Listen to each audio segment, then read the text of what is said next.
আমাকে সুন্দর বলতে তোমার কত আয়োজন প্রয়োজন। আমার টিপ ছাড়া কপাল, অমানিসার আকাশ, কাজল ছাড়া চোখ, টিকটিকির মতো ড্যাবড্যাবা চাহনি, এলোমেলো উস্কো খুস্কো চুল, বাবুই পাখির বাসা, লিপস্টিক ছাড়া ঠোঁট, ধূসর ছাইদানি।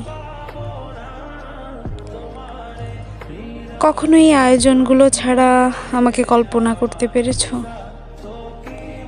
দেখো, একদিন আমি পৃথিবীর সমস্ত সৌন্দর্য নিয়ে পালিয়ে যাব, আর সেদিন তুমি শুধু আমার মাঝেই পৃথিবীর সমস্ত সৌন্দর্য খুঁজবে।